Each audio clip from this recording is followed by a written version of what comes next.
Welcome to my channel, The Binge Eating Therapist. I'm Sarah, former binge eater turned psychotherapist. And if you're watching this video around about the time of its release and you live within traveling distance from New York City, that's where I currently am. And on the 6th of May, my podcast co-host Steph and we are hosting a half-day workshop followed by a social afterwards. And it's going to be a small event because we want to connect with people. We want to have that intimate feel. So we're only opening it to 18 people. And I think there's about 5 spaces left. So I'll pop the link below. And if you want to join us on the 6th, sign up and it would be great to connect with you there. A common thing I hear when people are trying to practice intuitive eating or giving themselves permission around food is, I'm not restricting, but I find when I don't restrict, I just feel more out of control than ever. This idea of not restricting doesn't work for me. So when people tell me that they are not restricting, it doesn't really give me any information about what they're actually doing. The advice, don't restrict, isn't particularly helpful advice because it's telling you what not to do. It's not telling you what to do instead. What is it we're supposed to focus on instead? How are you supposed to make food decisions when all you know is restriction or trying to control food or chaos and out of control? Now, for some people, this piece of advice does work as a standalone piece of advice. They stop restricting and their food seems to balance out. I do think this is the minority. Unfortunately, it's probably the most evangelical people out there who are adamant that, well, the reason why it's not working for you is because you are psychologically restricting, you're mentally restricting. So that's why it's not working. It's this idea, it's putting it back on you that the advice that they're giving isn't working because you're not really doing it properly. But they're not giving you the nuance or the know-how of what this actually looks like.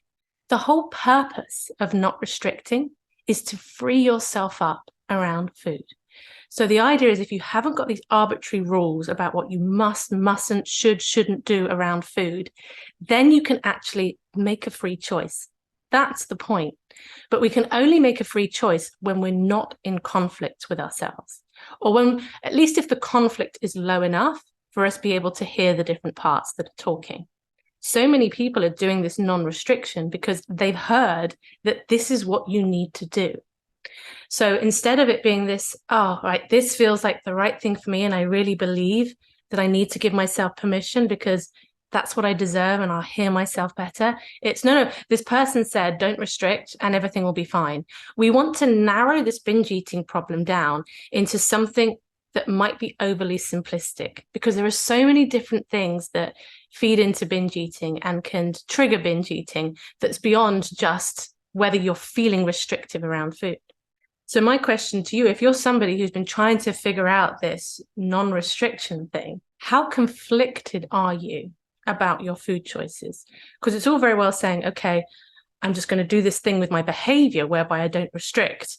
But actually, each time I'm eating more than I think that I should, there's panic, there's distress, there's fear, guilt, shame, all of that's coming up. When all those emotions are up, that's the conflict, right? And when we're in that state, we can't hear, we can't learn, we can't understand ourselves.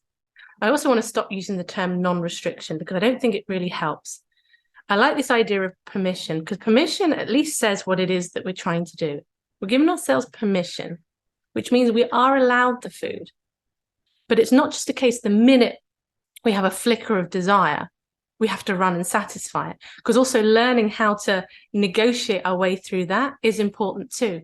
But as long as we think that we shouldn't have the food, you're going to get in a fight with yourself whereby you think you know what the answer should be. So then that's not a negotiation.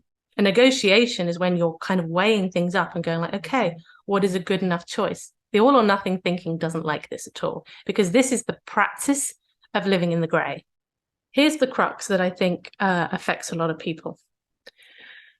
To give yourself full permission to eat what you want at the same time as hating your body and being desperate for it to be different is going to be really difficult because those two parts are going to be in conflict. I think many people think they want to work on the food and then the body image will improve. But if you have really poor body image, I'm not saying you have to love your body. I'm not even saying that you have to get to a place where you're not even bothered about weight loss. But when you are really in conflict with your body and you're trying to do the permission thing, I think those two things clash. So if you're doing this non-restriction thing and it's not working for you, What is it that needs to shift in your body image? Can you allow your body to exist as it currently is? That's a little bit softer than acceptance. Ideally, what I would want for you is to accept your body. But I realize that is another leap for some people, right? When there's intense feelings of dislike. But you're getting into resistance against how your body is. And you know that food influences how your body is and how your body feels. So that resistance then carries over into food. So you can't do the food work without looking at the body image too. So here's the question I'm going to pose to you. And it's a big one. It might frustrate you because you might not know the answer. So the question's this: how can you remove enough conflict so that you can gently negotiate with yourself? There's a lot of information out there. There's a lot of people talking about binge eating recovery and what you need to do. And if you start following people's advice, but you're conflicted about their advice, then you're going to get yourself in a tangle with it. So when you hear things from different people that resonate, take that and test it out for yourself. I get it. Like, there's that hope. I want that person to tell me, give me these 5 steps, tell me exactly what I need to do, and I'll do anything to get rid of this binge eating problem. But this involves going in. It involves taking the information, testing it out for yourself. And in order to reduce conflict, what we need to figure out is how to let go of resistance. Because conflict comes from resistance. And so when we resist the reality of what is, what we've already eaten, how our body is today, we throw ourselves into a conflict. And I'm not saying that there isn't pain around those things at times, but it's the resistance that compounds the pain.